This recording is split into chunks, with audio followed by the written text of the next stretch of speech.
Hello guys, welcome to our channel C3 Coding. How are you? I hope you are good. In this lecture, I am going to tell you about how to generate random numbers using LCG formula. So first of all, we should know what is LCG. LCG के बारे में हमें पता होना चाहिए कि ये क्या है. LCG एक फार्मूला है जो कि stands for Least Congruential Generator. Random numbers क्या होते हैं? ऐसे वो तमाम नंबर्स जो कि रैंडमली जनरेट होते हैं without any sequence, without any rule, are called random numbers.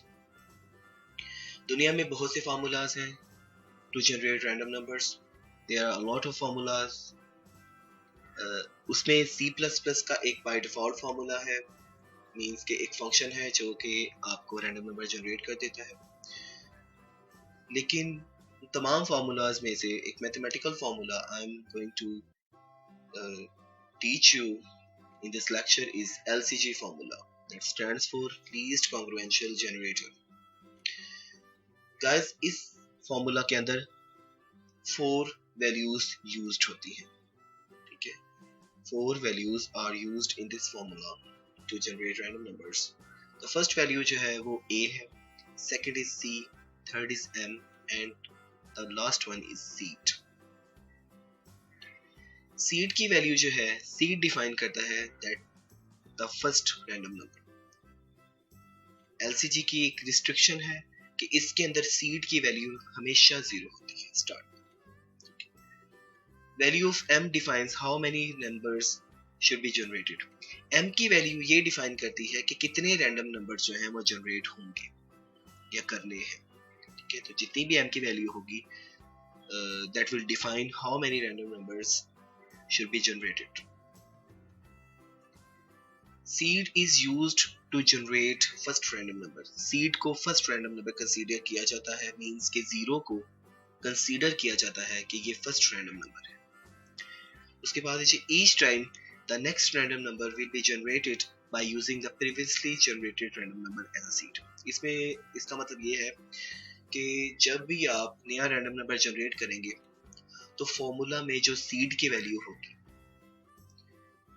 वो चेंज होती जाएगी, वो अपडेट होती जाएगी. मींस कि अगर आप रैंडम नंबर 4 जनरेट कर रहे हैं तो उसमें सीड की वैल्यू नहीं होगी, उसमें सीड की वैल्यू होगी रैंडम नंबर 3 जो कि आपने पहले जनरेट कर लिया है. तो हर दफा नया रैंडम नंबर जनरेट करने के लिए सीड की वैल्यू अपडेट हो जाएगी with previously generated random number. So, अगर हम इस फॉर्मूला की वर्किंग चेक करते हैं तो उसमें हम देखते हैं, देखिए सबसे पहले जी रैंडम नंबर 1 एक वेरिएबल है, उसके अंदर a मल्टीप्लाई हो रहा है सीड के साथ. This is a formula, a is multiplied with the c plus c. Seed के साथ a मल्टीप्लाई होगा, उसमें प्लस होगा c की वैल्यू उसमें प्लस हो जाएगी. होने के बाद उसका मॉडुलस ले लिया जाएगा m के साथ. जो भी रैंडम नंबर जनरेट होगा वो बन जाएगा random number 1. Next random number 2 किसके इक्वल्स हो? a के multiply by random number 1 plus c modulus m. अब इसमें आप देखें, आप गौर करें तो इसमें a की वैल्यू वही है जो फर्स्ट रैंडम नंबर को जनरेट करते हुए a की वैल्यू थी. इसमें सीड की वैल्यू अब सीड की वैल्यू नहीं है, तो रैंडम नंबर 2 जनरेट करने के लिए सीड की जगह रैंडम नंबर 1 पुट किया जाए. Plus c as same as above, modulus y as same as above. So random number 3 is equals to a multiplied by random number 2 plus c modulus y. अब random number 3 generate करने के लिए seed की value की जगह random number 2 put कर दिया गया. So random number 4 is equals to a multiplied by random number 3 plus c modulus m. Random number 5 is equals to a multiplied by random number 4 plus c modulus m. Random number 6 is equals to a multiplied by random number 5 plus c modulus m. So guys, इसमें गौर करने वाली बात ये है कि हर random number जब generate हो रहा है न्यू कमर, तो a की वैल्यू सेम है, जो a की वैल्यू स्टार्ट पर होगी तमाम रैंडम नंबर्स में a की वैल्यू सेम आएगी, c की वैल्यू भी सेम आएगी और m की वैल्यू भी सेम आएगी। लेकिन चेंज क्या हो रहा है, सिर्फ seed point is changing by the previously generated random number 1 generate करने के लिए सीड की वैल्यू थी 0, रैंडम नंबर 2 जनरेट करने के लिए सीड की वैल्यू की जगह रैंडम नंबर 1 की वैल्यू, रैंडम नंबर 3 की वैल्यू जनरेट करने के लिए सीड की जगह रैंडम नंबर 2 की वैल्यू, रैंडम नंबर 4 के केस में रैंडम नंबर 3, रैंडम नंबर 5 के केस में random number 4 and random number 6 के केस में रैंडम नंबर 4 एंड सो इस बात से हमें ये समरी मिलती है, ये कंक्लूजन मिलता है कि LCG फॉर्मूला अप्लाई करने में A की वैल्यू, C की वैल्यू और M की वैल्यू हमेशा हर दफा सेम रहेगी, लेकिन हर दफा जो है वो सीड की वैल्यू जो है वो प्रीवियसली जनरेटेड रैंडम नंबर्स के साथ स्वैप हो जाएगी।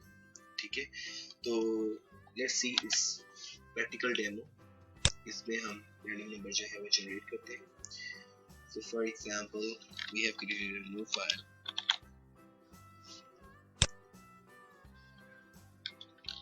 Previously lecture की जो कोडिंग है उसको मैं कमेंट कर देता हूँ, एक नई फाइल बना लेते हैं, we name it, or you can give the name of the file,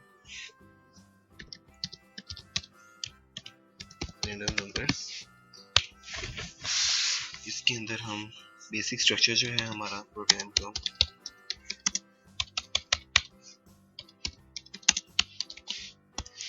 file stream using name space std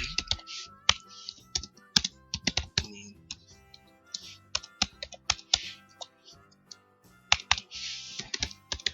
return 0। So this is the basic part. For example, हमने A की वैल्यू और C की value और M की value जो है वो users है, तो हम सी आउट करवाते हैं स्क्रीन पर कि enter the value of A and, input ले लेते हैं एक variable A, same is the case with C and M as well. इसी लाइन को अगर कॉपी कर लें, पेस्ट कर लें, enter the value of C, इसको हम स्टोर करवा देंगे एक वेरिएबल C के अंदर, enter the value of M, इसको हम स्टोर करवा दें M के अंदर, एंड सीड इज ऑब्वियसली 0, हम इसको 0 के इक्वल कर सकते हैं, int A, C, M, seed is equals to 0। यहाँ तक हमने क्या किया है, हमने वेरिएबल्स डिक्लेयर करवाए हैं जिसमें सीड को हमने exactly equals to 0 कर दिया है। We have no need to take it from the user. So into the value of A, user से A की वैल्यू ली है, यूजर से C की वैल्यू ली है, यूजर की M की वैल्यू ली है, उनको वेरिएबल्स में स्टोर करवा दिया। So अब हमें ये पता है, मैंने आपको बताया है कि जितनी M की वैल्यूज होंगी उतना ही रैंडम नंबर जनरेट होंगे। So for example, M की वैल्यू है 100, तो 100 टाइम्स जो है वो रैंडम नंबर जनरेट होंगे। So इसकी बजाय कि हम एक एक रैंडम नंबर अलग-अलग जनरेट करें, हम एक लूप यूज कर लेते हैं, उसके अंदर सारे रैंडम नंबर्स जनरेट हो जाएंगे। int I is equals to 0, loop कहाँ तक चले, 100 तक,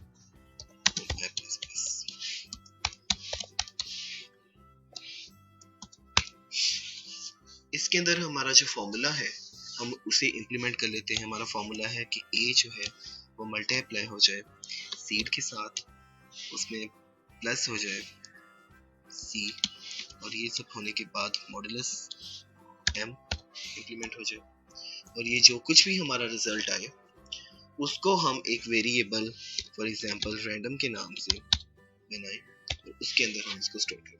ठीक है जी। सो अगर हम इधर एक वेरिएबल डिक्लेयर करवा रहे हैं लॉन्ग रैंडम के नाम से, क्योंकि लॉन्ग इसलिए ले रहा हूँ कि हो सकता है कि यूजर बहुत ज़्यादा रैंडम नंबर जनरेट करे, फॉर एग्जांपल आप इधर डबल लिख सकते हैं, डिपेंड्स अपॉन। सो अब इधर क्या हो रहा है कि एक ही जो वैल्यू हो मल्टीप्लाई हो जाए सीड के साथ plus C modulus m over random number आ जाए। सो आप इधर साथ सी आउट भी करवा दें, जो भी रैंडम नंबर आपका जनरेट हो सी आउट करवा दें। अब इसमें देखें क्या होगा कि हर दफा लूप चलेगा और रैंडम नंबर स्क्रीन पे डिस्प्ले होगा। So let's see what are the result by executing the code.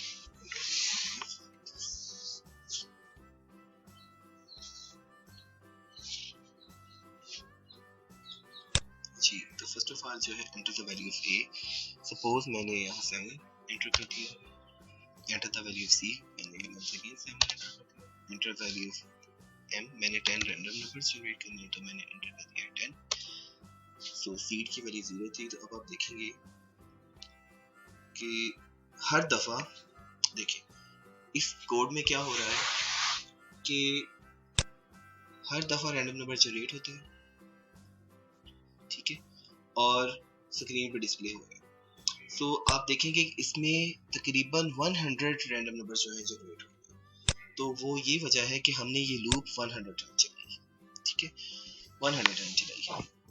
मेरे बताने का मकसद यही था कि जितना लूप चलेगा उतने ही आपके रैंडम नंबर जनरेट होंगे, लेकिन हमें LCG का फार्मूले के मुताबिक हमें उतने ही रैंडम नंबर जनरेट करने हैं जितनी m की वैल्यू है।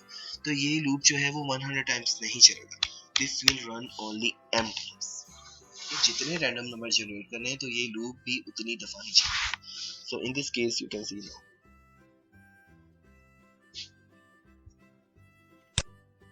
देखिए 7 7 10 फॉर एग्जांपल 10 जो है रैंडम नंबर जनरेट हो गए, लेकिन these are the same random numbers, तो सेम है। इट मीन कि देखिए a जो है मल्टीप्लाई हो रहा है सीड के साथ प्लस m रैंडम नंबर में स्टोर हो रहा है, और अब हम उसी रैंडम नंबर को सी आउट करवा रहे हैं। जब दोबारा लूप चल रही है तो a में वही वैल्यू थी, सीड में वही वैल्यू थी, c में भी वही वैल्यू थी, m में भी वही वैल्यू थी। वंस अगेन वही रैंडम नंबर जनरेट होगा जो पहले हो चुका है, ठीक है, रैंडम नंबर चेंज नहीं होगा। सो स्लाइड के अंदर हम लोग देख रहे थे कि if you want to generate random numbers you have to follow the rule that the next generated random number हर अगला जनरेट होने वाला रैंडम नंबर जो है उसके अंदर सीड की जगह पिछला रैंडम नंबर जो है वो स्टोर हो।